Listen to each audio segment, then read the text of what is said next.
এদের উপর কোনো রকমের খারাপ আচরণ করেছে বা কোনো রকম আক্রমণাত্মক কোনো পদক্ষেপ নিয়েছে। তারপরেও এই ব্যক্তিটি জানে আলম, আপনারা দেখুন এটা কি ধরনের নোংরা ফটো পশ্চিমবঙ্গের সম্মানীয় মুখ্যমন্ত্রীকে নিয়ে ফেসবুকে শেয়ার করেছে। আমরা ওর বাড়ির সামনে এসেছিলাম ওর সাথে কথা বলতে, প্রশাসনে সকালবেলা জানানো হয়েছে, তারপরে প্রশাসন এখনো কোনো রকম পদক্ষেপ নেয়নি। ওর বাড়িতে এসেছিলাম ওর সাথে কথা বলতে। সায়ন ফটোটা দেখা, যার আইডিটা সেটা দেখা। এই হচ্ছে সেই ব্যক্তি, দেখুন ভালো করে। পুলিশ একে খুঁজে পাচ্ছে না কেন সকাল থেকে সেটা জানি না, তো এর খোঁজ পেয়ে আমরাই এর বাড়ির সামনে এসেছি প্রশাসনকে সহযোগিতা করতে, যেন পুলিশ ওর হদিশ পায়। ওর ওয়াইফ এখানে রয়েছে, স্ত্রীর সাথে কথা বলেছিলাম, ওকে ফোন করা হয়েছে, ওর ফোন সুইচ অফ আছে, সবটাই বুঝতে পারছি ফোনটা ইচ্ছাকৃত সুইচ অফ করা হয়েছে এবং আমাদের ধারণা বাড়িতেই আছে। আমরা মুদাম থানায় জানিয়েছি, ফোর্স এসে ওকে না তোলা পর্যন্ত আমরা এখানেই দাঁড়িয়ে থাকবো। এই ধরনের নোংরামো পশ্চিমবাংলার বুকে আর বরদাস্ত করা হবে না। যেই ঘটনা 4 তারিখের পরে সারা মধ্যমগ্রাম কেন সারা পশ্চিমবাংলার কোথাও হয়নি, ভারতীয় জনতা পার্টির প্রত্যেকটা কর্মী তাদের রাজ্য সভাপতি শ্রমিক ভট্টাচার্য এবং মুখ্যমন্ত্রী শুভেন্দু অধিকারী যে নির্দেশ তা অক্ষরে অক্ষরে পালন করেছে। কোনো রকম ধর্মীয় বিভাজন চাইনি, কোনো রকম সাম্প্রদায়িক রাজনীতি চাইনি। তারপরেও এই ধরনের লোকগুলো যেইভাবে সাম্প্রদায়িক উস্কানি দিয়ে এই ধরনের নোংরা রাজনৈতিক পোস্ট করে মুখ্যমন্ত্রীকে অপমানিত করছেন, তার পদক্ষেপ আমরা চাই। প্রশাসন যেন এখানে খুব দ্রুততার সাথে পদক্ষেপ গ্রহণ করে। আমরা থানায় জানিয়েছি, পুলিশ না আসা পর্যন্ত, ওকে এখান থেকে না তোলা পর্যন্ত আমরা এখান থেকে কোথাও যাচ্ছি না। প্রশাসনিকভাবে আমরা বিহিত চাই, তা না হলে যে ধরনের ব্যবস্থা আগামী দিনে সঠিক মনে হবে আমরা প্রশাসনকে জানিয়ে তা কিন্তু নিতে বাধ্য হব।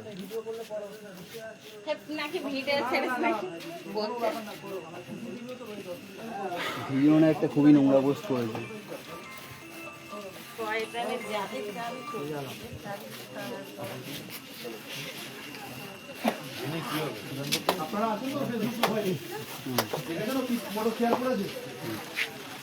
ঠিক মুখ্যমন্ত্রীটা কি শুধু আমাদের?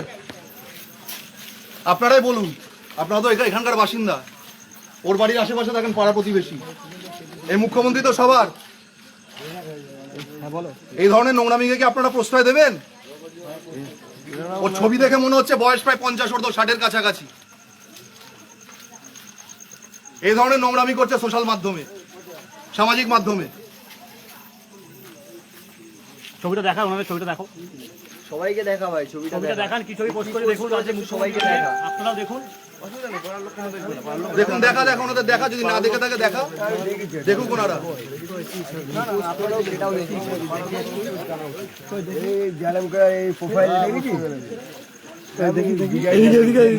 লাইভ হচ্ছে, লাইভ হচ্ছে। হ্যাঁ অবশ্যই দেখবেন, পাড়ার লোকেরও জানা উচিত যেরকম মানুষের সাথে আশপাশে থাকতে হয়। হ্যাঁ, তো অন্য লোক ছেড়ে দিয়েছে, অন্য লোক ছেড়ে যাওয়ার এই কাকা পোস্ট করেছে তাই বলি। পশ্চিমবঙ্গের উনি হচ্ছে মুখ্যমন্ত্রী, সেরকম আমাদের মুখ্যমন্ত্রী সেরকম আপনাদের মুখ্যমন্ত্রী।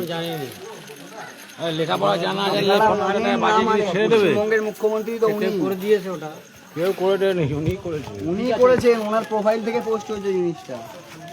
মোবাইল থেকে যখন পোস্টটা এটা ক্লিক করতে হয়, সেরকমই ব্যাপার।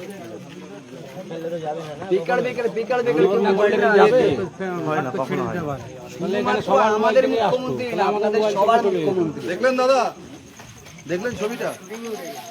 এগুলো কি সমর্থনযোগ্য? এবার আপনি বলুন জিনিসটা ঠিক করেছে কি ভুল করেছে, আপনি বলুন। আপনার মতে কি জিনিসটা ঠিক? আপনি বলুন, যেই পোস্টটা করেছে দাদা সেটা কি ঠিক, হ্যাঁ কি না? এখানে এসে যেরকম ধারণা সাহসটা রেখেছে সমর্থন করবে না, যে ঠিক করেছে কি ভুল করেছে। ঠিক আছে, ওনারাও সমর্থন করবে না। হ্যাঁ, ওনারা কি মানে ইয়ে নাকি বাইরে থেকে নাকি? ওনারাও জানে ভদ্রতা।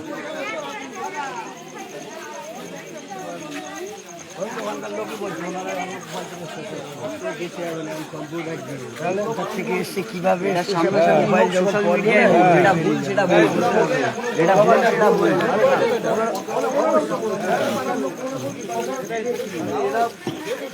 বারণ করুন। আমরা কোনো রকম ঝগড়া অশান্তি কিছু চাই না। হয়তো কেউ করেছে, এটা হতে পারে। নামটা এবার বলুন, দেখুন, আপনি আপনার বলুন, আপনার আপনি বাড়ির বলুন। লোকের যাবে এঙ্গেজ উঠেছে, আপনি তো বিচার চাইবেন না চাইবেন না? আপনি তো বিচার চাইবেন, তাহলে পুলিশের কাছে যদি না যায় বিচার পাবেন কি করে? আপনি শুধু বলে দিন, আমাদের ক্যামেরা করার কি আছে? কোথায় আছে জানি না, বাড়িতে থাকলে বাড়িতে আছে, সেটা প্রশাসন দেখুন, দেখছে কি সবারটাই করবে। হচ্ছে, আপনাদেরটা শুধু হচ্ছে না, আমাদের সবারটাই হচ্ছে। ক্যামেরাটা বন্ধ করো। হ্যাঁ, ক্যামেরাটা বন্ধ করে দেবো। আপনি বলে দিন, আপনি ওনাকে ডেকে দিন, উনি আপনার সামনে, আমাদের সামনে, সোশ্যাল মিডিয়ার সামনে, সবাই উস্কানি দিতে বারণ করবেন। সোশ্যাল মিডিয়ায় পোস্ট করে যায়, সোশ্যাল মিডিয়ার সামনে ক্ষমা চেয়ে নেবে, আমরা মিডিয়ায় জিনিস। আজকে আপনার পরিবারের আপনি জন্য ওনাকে করেছেন, দেখে দিন। আমরা কিছু বলবো না। বহুল এরকম এই জমানায় পাড়া বহুল থেকে আরো নোংরামি একজন করেছে লোক ও। করবে, সেটা তো আমরা মানবো না। আমাদের সামনে ওনাকে ডেকে দিন, কথা বলবো, চলে যাবে। তারপরেও সরকার পরিবর্তনের পরে কিন্তু কেউ খারাপ বিহেভ করেনি ওদের সাথে, কেউ খারাপ ব্যবহার করেনি। এই ধরনের কার্যকলাপগুলো যদি করে না, তাহলে কিন্তু আগামী দিনে পরিস্থিতি খুব খারাপ।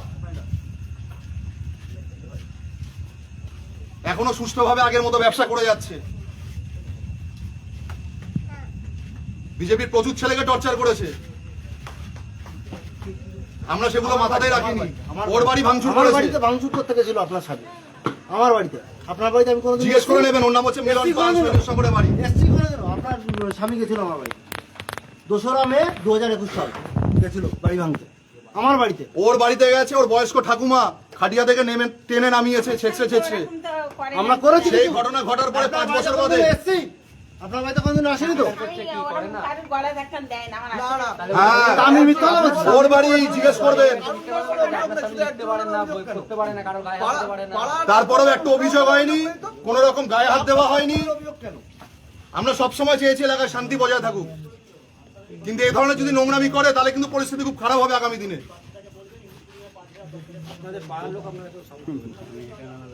বলে দেবেন এটা। মুখ্যমন্ত্রী শুধু হিন্দুদের নয়, হিন্দু, মুসলিম, খ্রিস্টান, জৈন, বৌদ্ধ, শিখ সবার, তাকে সম্মান করতে হবে। আমরা মমতা ব্যানার্জিকে নিয়ে মমতা ব্যানার্জিকে সম্মান করতাম যখন মুখ্যমন্ত্রী ছিল। এইটুকু সৌজন্যতা বোধ যেন থাকে। ওই ফোন সুইচ অফ করে দিলে কিন্তু এলাকা থেকে পালাতে পারবে না, এটা বলে দেবেন। ও হয়তো জাল ছিঁড়ে বেরোবে, কিন্তু পুকুর ছেড়ে কিন্তু যেতে পারবে না।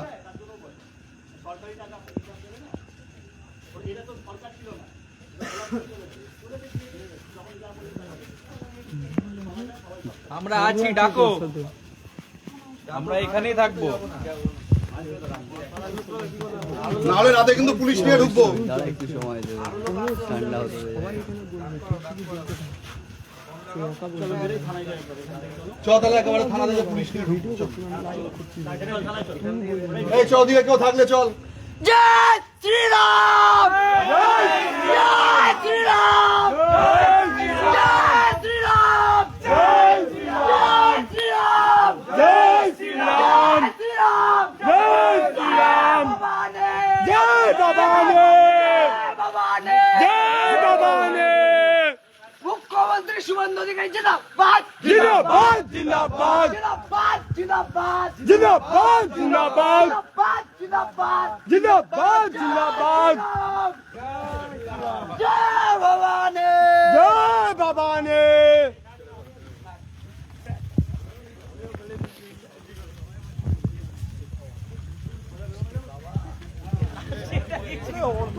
কতদিন বাবা,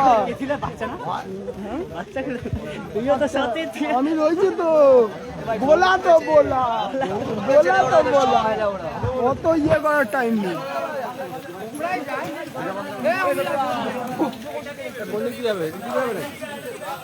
কোনটা দিয়ে? এটা দিয়ে চল। বাইক ঘোড়া, এদিকে এদিকে, বাইক নিয়ে সবাই এদিকে এদিক দিয়ে বেরোবো।